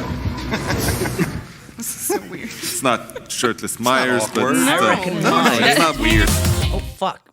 I reckon my Blood Warden popping them 3,000 miles into the air and coming down, that was a pretty good bug. I mean, the surfing bug, it's okay. It's okay. Shooting 1,000 meters into the air, that's pretty cool. You know, the weirdest thing I discovered is that now if you you hold can it against actually you, lean on. he's actually upside down on the other side, so you're sort of 6-9ing He's like or looking something. at me It's instead of just Kayla. weird. He should be looking It's at Kayla. TMI Friday, by the way. I don't know if you knew that. Okay, so the next one is the best cosplay, I believe. Oh, no. We have another bug. This one. Glad we decided to put the pictorial version of that one. Yeah, you load in and you're turning your audio down as fast as humanly possible. Chat's losing their minds and their ears. Literally taking your headset off and waiting for the music to end and then putting them back on. I we've can all say done for it. a fact that I've seen a streamer throw their headset. Oh, yeah. So moving on to the best cosplay. There's too many to choose from, but we picked a few. Okay, That's whose legit. favorite was that? I picked this one. This Bing Bong Wraith. He's perfect. Looks like he's in the game. He's spot on. He's awesome. His legs I love it. But you do cosplay as well, right? Oh yeah, a lot of it. So our list or choice list was like, oh, Oh here yeah, are all I the really gave cool them cosplays like 10 I've seen links this year. of different cosplays. It was hard to pick. The next one is one of my favorites personally, mostly because it came out about 2 days after we released the Plague. That's crazy. Which is insane. I don't know how you do that. And it looks like that in person. Like if you go through videos and That's other fucking posts, awesome. it looks just like that. It's not Photoshop. It's crazy. On that note, I think you have some of the anniversary surprises that you want to talk about. Yes, surprises. So actually, for our cosplayers this year, because what's the experience of a cosplayer for Dead by Daylight right now? Well, it's tough. I mean, you're going in the store, you're trying to take pictures, turn things while the character's moving. It gets a little pixelated. You're kind of guessing at some of it. Yep. Yeah, so for our cosplayers, we're gonna prepare this year cosplay guides. So cosplay guides are high renders, T-poses, like a very macro close details up, of like information about fabrics, textures, what kind and of buckles colors. is there. And we are going to start in June with our most cosplayed character, By the far. Huntress. So we're gonna start with the Huntress, and we're gonna do during the year release all our original characters on their original setup for cosplayers to use to cosplay, right? That makes Obviously. sense. Yeah, pretty much. Yeah. Next, we have the favorite artwork. Again, there's way too many to choose from, but this is the one that came out. The dance. It's beautiful. Plus, Michael and it's the kind pig. of appropriate because it's a gala, so they could be dancing Yeah, they right could be here with here. us. I love the Huntress in this. I love this so much that when I saw it, I made it my phone background. It's been that for like a year. But It's nice. the Huntress is like, it looks like it could be in the game because it still looks like her main outfit. I mean, all of them, even the pig, it looks like it's just a slight tweak on what's existing to make it into something What happened to the nurse and the wraith, precious. though? They've been paired up with the hag and... And then we Trapper? have the best DBD moment. I mean, again, there were too many to choose from, but I think, Kella, you picked the Hallowed Blight event. I did because it was just so well themed and put together. I mean, you had cinematics that added more lore into the game. You had another event. You know, you had the plants that you went to that made the god-awful sounds. Yes. Yeah. Yeah, we'll talk about that. He talked about ASMR with it, so. But no, it was just really well put together. I think that event specifically is one of the inspiration behind the archives because it's different objectives and it's also telling the story. I mean, these little animatics that we did, all of it was so well received that we decided to But push it's on a that. huge shout out to the sound guy who did the sucking sound. It was so good. It's like the Right best there. part Fred, of it. well done. Somewhere else Way to there. go. It was like Dead by Daylight ASMR. It was perfect. Wonderful. I'm glad it tickled your brain the right Yeah. way.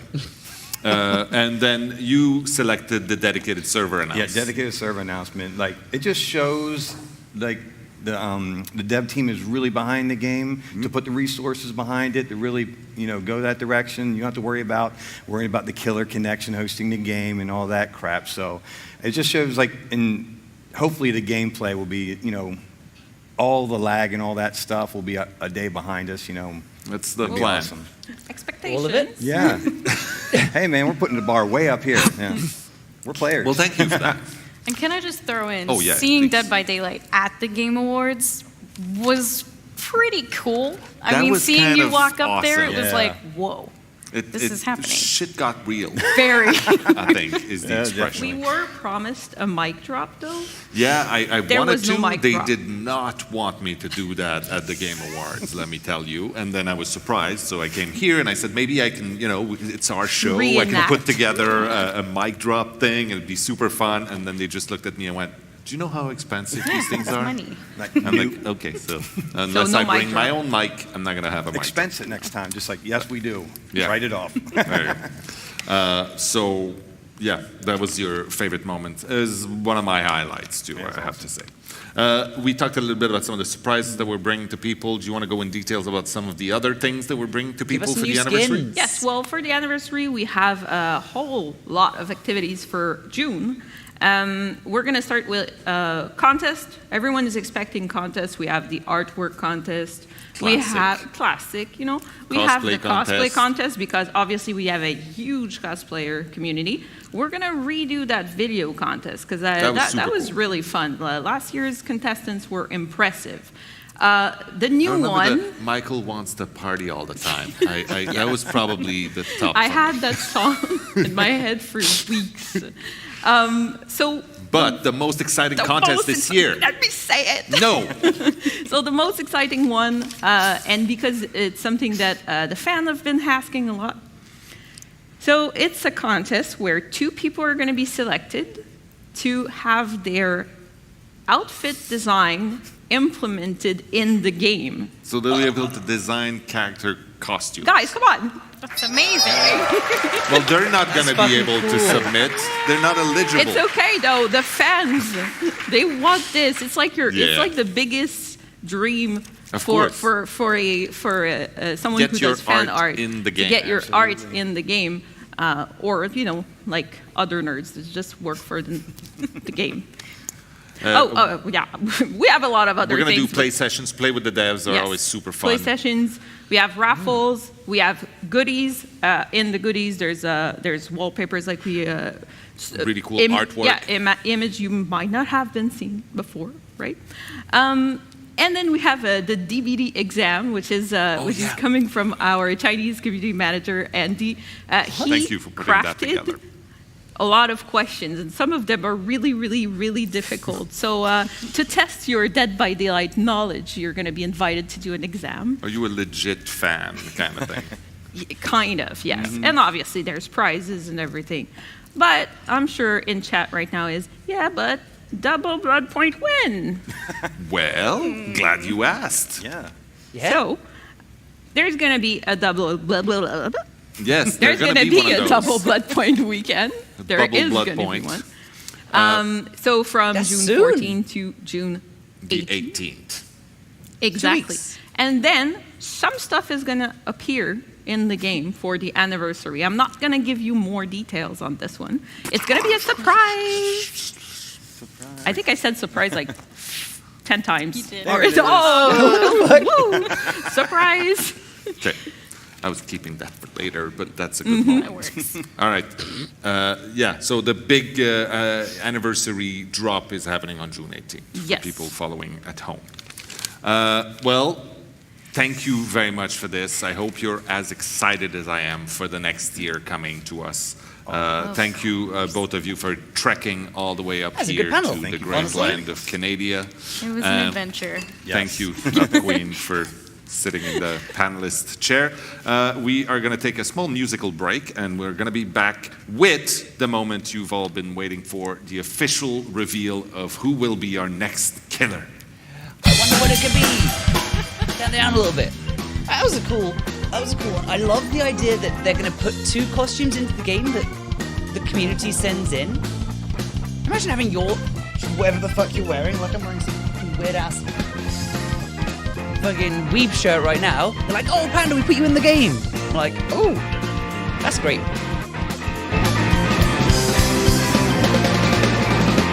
What do you think of the palette survivor nerf? What, that they're going to make loops less money? That is a great idea. It's going to be a great idea. Because honestly, when you're playing killer and the survivor's like, I'm in the chase, we're going back to that massive fucking loop, then it just kills your will to live, really, as a killer. Right, go space for good. Is that the last?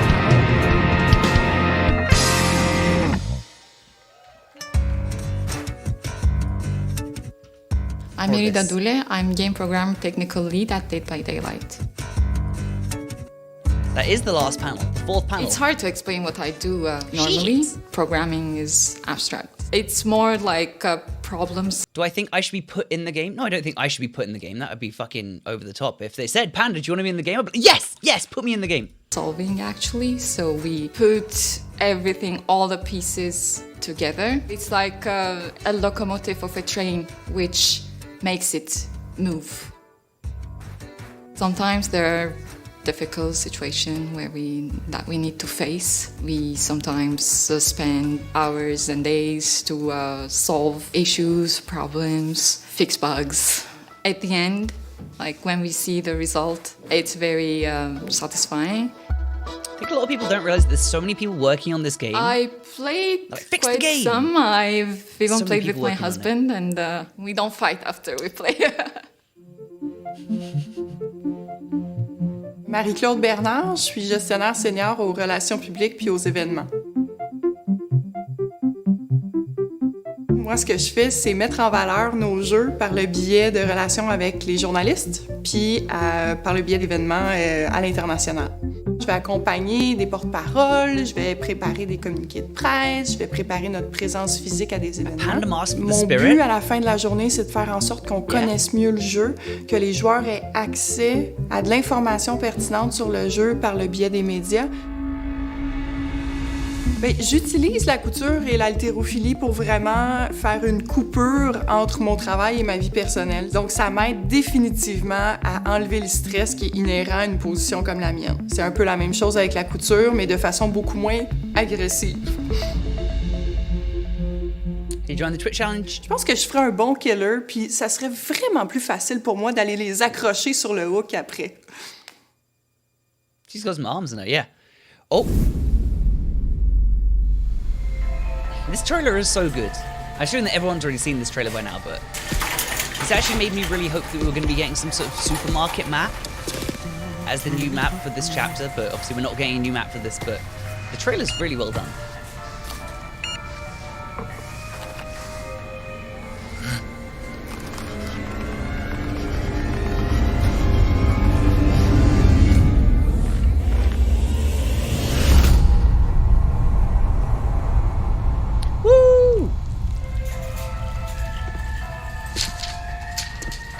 He pays for the knife, but leaves the knife in the guy's bag. Must be super rich. Should have got him into the cyber. I know, right? That would have been great. Everyone's calling him Cashier Carl or something on the subreddit.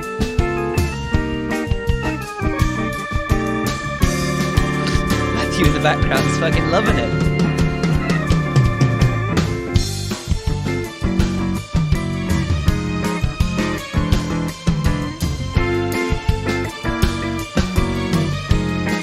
Playing Be Happy Few when I hear this music though.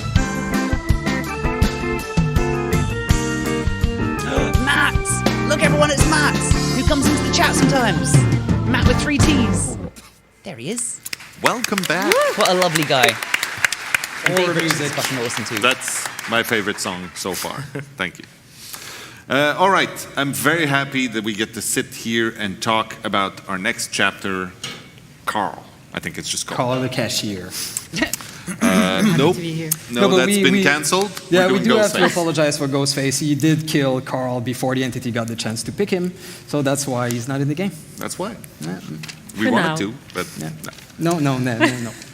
But yeah, I want to take a second to talk about Ghostface and how we brought him into the game. I mean, he was on our list since the beginning, and when we tried to bring in new licensed content into the game, we tried to go for the original. We tried to go with what's the most iconic, like we did for Leatherface, like we did for Myers. And so in this case, we went for the Ghostface mask, the Ghostface, persona that goes behind. And the great thing with that was that because the license was for the super iconic mask, it allowed us to create a character behind that was our own. It allowed us to create our own version of who could be wearing that mask and be brought into the world of the entity, which was amazing. Yeah. It's sort of the best of both worlds. It's half of an original chapter and half of a licensed one. So yeah, what was the inspiration for us behind this, Dave? Oh, I didn't introduce people. I'm so very sorry. So please let me take a second to introduce Matt, who is our lead designer. Hello. And hi, Matt.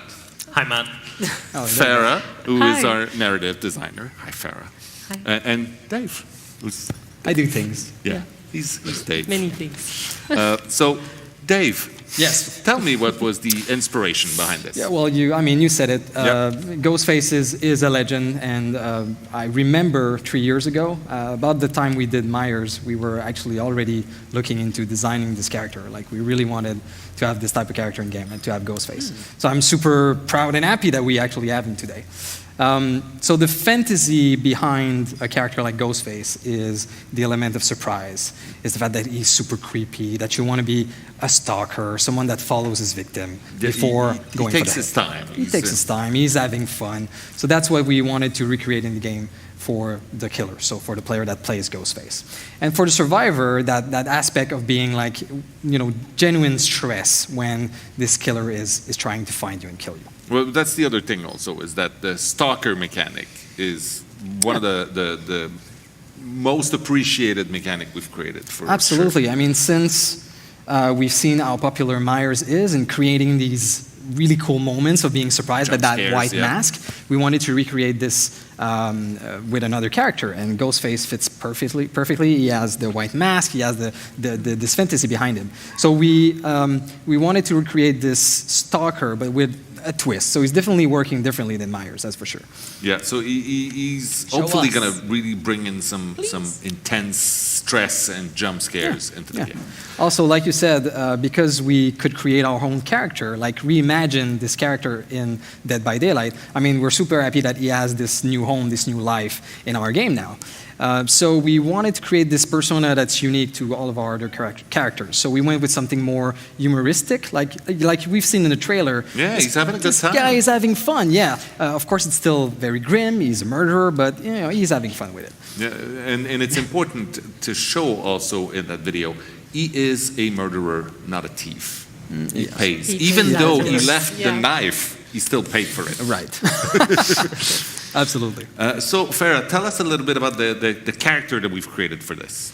So yeah, like Dave mentioned before, this was a great opportunity for us to look at this iconic character and really try to find what made him a legend, basically. So I started with the mask. In terms of story, it's really interesting to look at a character who has a part of himself that remains covered or at least hidden. So I wanted to create a persona that really was sort of split. Yeah, I would say there's two parts of him. There's one that is public that he shows during the day, and that is Jed Olson. That's the small town journalist who covers a series of crime, which are the murders that he's actually committing at night. So this persona is kind of more down to earth. During the day, he's more of a, I would say, monotonous. Guy, yeah, someone who is predictable and who blends in the everyday. But it's sort of like Peter Parker investigating Spider-Man, right? A very dark Peter Parker. It's a very dark. Grim version, but yeah, definitely. So at night he takes a different persona, and that's when he reveals his true face. That's when he puts the mask on. So he puts the mask on to reveal his true face. Exactly, that's to unleash poetic who he really is. Yeah, that's what I wanted to. That's beautiful. And I have to ask, how did he end up in the realm of the entity? So during the day, he's a journalist. He's covering the stories, and at night, he is this playful character who's a bit narcissistic, like Dave mentioned before. Like Dave. No, exactly. Like you're the inspiration, actually, for the character. Of course, joking. But yeah, no. Actually, what happens is that he is a playful persona at night. So that's when he releases a footage of himself breaking and entering a house. That's the person that who sort of really led is. the police a little too close. Yeah, exactly. Eventually, the investigation starts pointing to him, and that's when he skips down. That's what he's done in the past as well. And he was planning to visit a different city and start over there, but the entity had other plans for him. A better opportunity for Ghostface. Yeah, he's in a better place now. Yeah, I would think so. I think. Well, for him, certainly. I think he's probably one of our rare characters who if he had been given the choice, might have actually decided, yeah, sure, it seems like a place that could be a good time. An interesting thing as well with the character, since we could reinvent who he is, we actually designed the whole outfit. And part of this outfit has little floaty bits that shows his connection to the entity. So this little plus that he gets from the entity. Is it magic? It's not magic. It's entity magic. It's not magic. Okay. Matt, would you like to... Hi, Matt. Would you like to tell us about the killer's power? I would love to. But first off, I'm going to give a quick shout out to Guillaume and the rest of the team that worked on Ghostface, brought this character to life. They did an awesome job, so respect. People are supposed to clap there. Everyone clap. Thank you. Everyone clap, or else you're in trouble. So, the power. The power is called Night Shroud, and basically this is a true stealth ability. And by that, I mean that when you activate it, your terror radius shrinks to 0, and it makes you much more difficult to be detected by survivors. On top of this, you're also moving at full speed, so 4.6 meters a second. Oh, okay. Oh, yes. I'm supposed to stop you right there and put a little disclaimer. Whenever we talk numbers in these things, it's very early in the process. This is going to be on the PTB soon. I have a date later. But even when it's on the PTB, these are the values you're going to get on day one, but they're going to change. They're going to be tweaked. And then by the time it's released, it's going to be slightly different. Sure. So this is what we have designed right now. Full speed movement speed with 0 terror radius is going to scare the shit out of survivors so much. You just come around the corner and you've got 0 terror radius and you're moving at a good pace. You're not crouching like the pig. That's going to be absolutely terrifying. I cannot wait. And it might change. Exactly. End Thank you. of disclaimer. So on top of that, Ghostface also has a couple of other special abilities. The first one being that he's able to crouch, and this again makes him much more difficult to detect. Also, if Night Shroud is active, he stops emitting his red stain. So this is really handy for mind gaming around pallets, around loops. Very cool power. Special ability. Very cool special ability. He also has another ability where he can come up behind some cover, lean out, peek, and stalk survivors from there. So again, just another really interesting way to kind of stay hidden, but be able to stalk your victims. It's important though to know that there's still a sound around Ghostface, so that he you can can't get be an spotted. eerie feeling that he's that's around. It. So, but just when he's moving. So exactly. Actually, that's another important point to mention. When your power is active, you can stalk your victims, very similar to Myers, but in this case, you're stalking them individually. So once you've stalked a survivor for 4 seconds, they become marked, and that means that you've applied the exposed status effect. Which is bad. Which is very bad. It leaves them very vulnerable for the next 20 seconds. Cool. But so, yeah, that's it. So the 4 seconds? Stalks them for 4 seconds to get exposing them for 20 seconds? I mean, obviously the numbers could change, but okay. These stalking meters are per character. Exactly. Yeah. So there's one other interesting aspect with his power, and that is that survivors can have a direct impact on the power. And by that, I mean that they can detect Ghostface by being within 32 meters, so in a pretty close proximity, and looking at him for at least 1 second. This will break him out of his stealth ability, so it will cancel his power. So he's the one that needs to play hide and seek this Exactly. He needs to be aware of where the survivors are in the map. Otherwise, again, they're going to cancel his power. It will go back on cooldown. He'll start emitting his regular terror radius, his regular red stain, and he won't be able to mark survivors anymore. Okay. And so, very cool, stealth ability. Yeah, that's going to require a little bit of work, but it gives you so many tools to actually have a direct impact. Exactly. Yeah. It really sets up this interesting dynamic between survivors and killers. Cool. Yeah. Does he also come with perks? He does indeed. How many? He has 3 perks, like all of our other killers, Matthew. Thank you. Try to follow. Surprise. I was so close. Okay. Would you like to talk about that? I would love to. So his first perk is called I'm All Ears, and it's a detection tracking perk. So basically the way that it works is if if a survivor performs a rushed action outside of your terror radius, their aura will be shown for the next 6 seconds. So this means if they do a fast vault, if they hold shift when they're jumping into or out of a locker, they're going to reveal themselves to you. So it's a very powerful ability. Again, it's on a cooldown. Okay. What is the second one called? The second perk is called Thrilling Tremors. You did that on purpose for all of our French mouths, right? I did indeed. So Thrilling Tremors is an obstruction perk. And basically that means that it's there to kind of help slow down the game a bit, stop survivors from being able to do their objective. How does it work?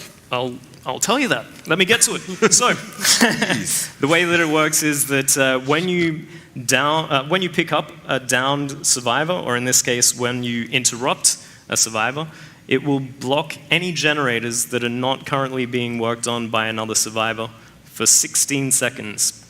So as I said, this will kind of help slow down the game a bit, but on top of this, it will also provide a bit of information. So all of the generators that are affected by this perk will be highlighted in white for the duration, and that means that the very observant killers will be able to see which generators may still have survivors working on them.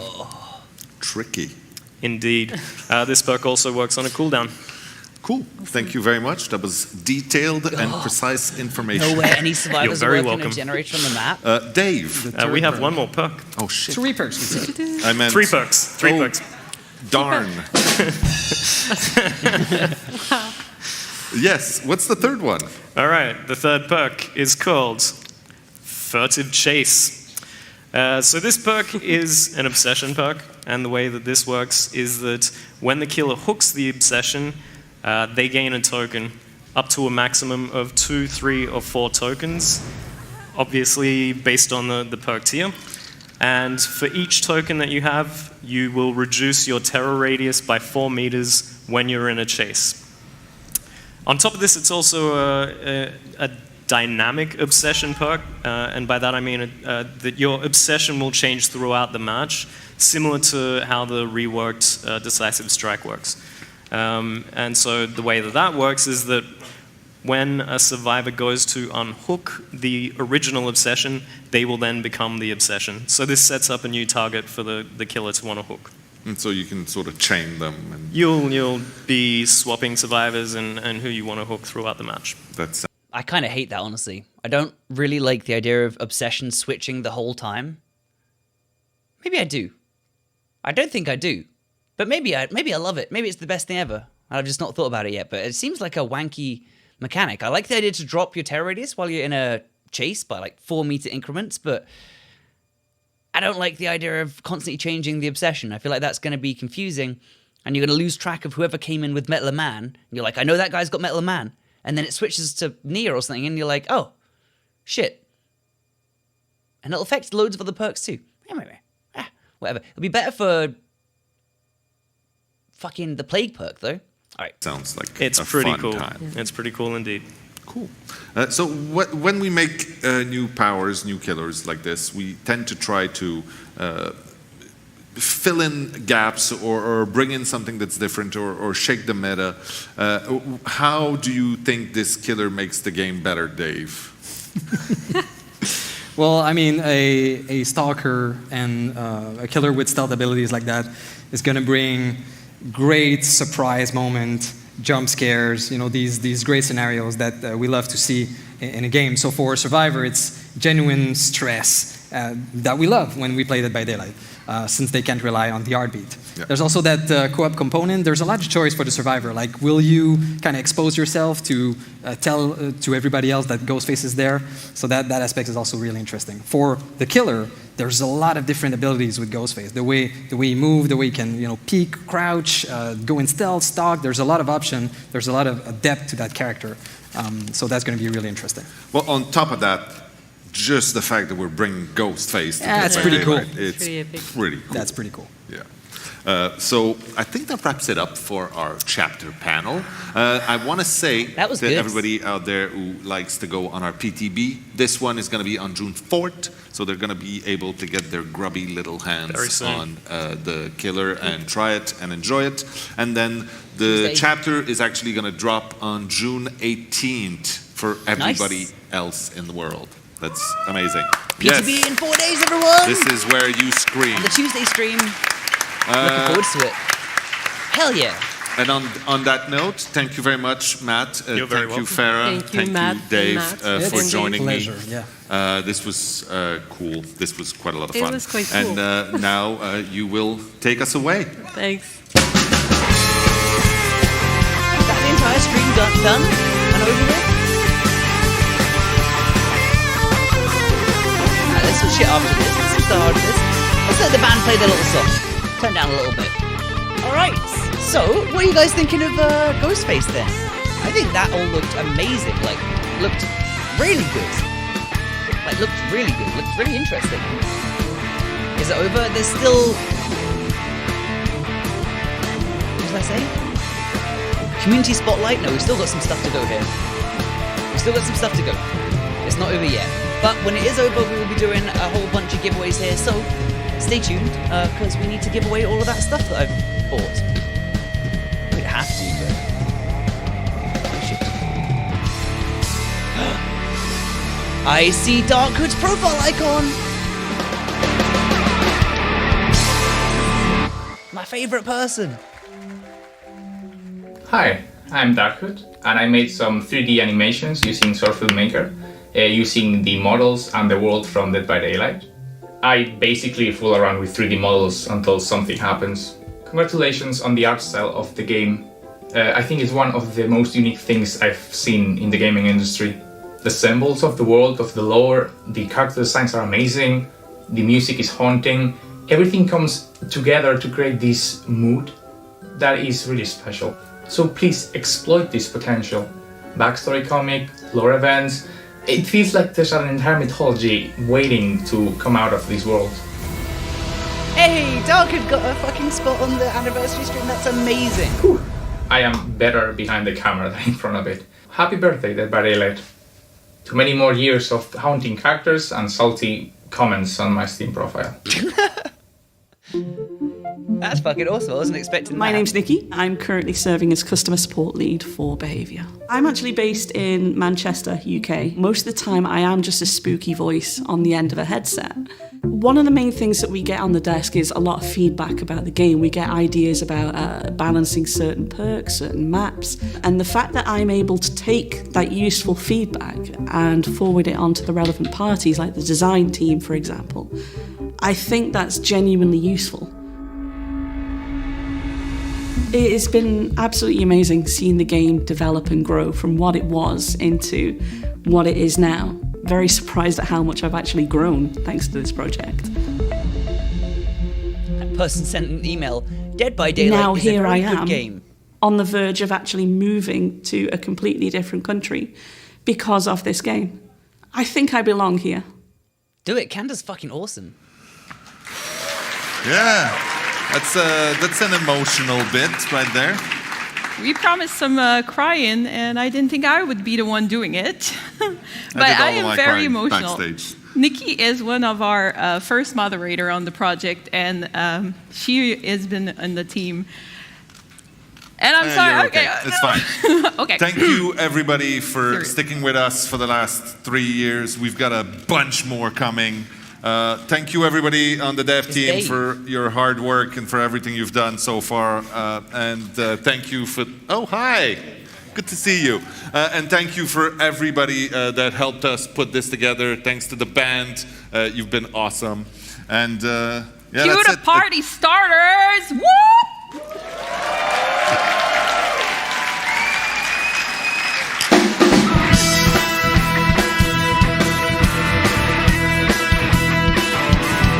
That does seem to be it, everyone.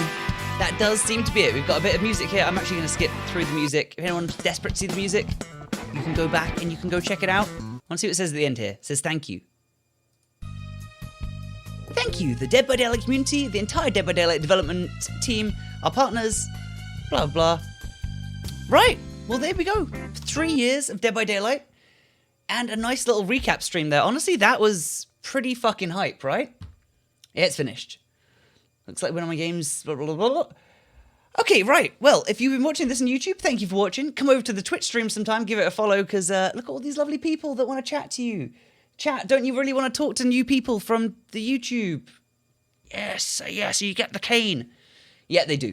You missed it all. It's okay. It's all going to go up onto YouTube. That was great. I'm looking forward to fucking Ghostface coming out on Tuesday. Not coming out, but coming on to the P2B. All right. GG. All right. There we go, everyone. There we go.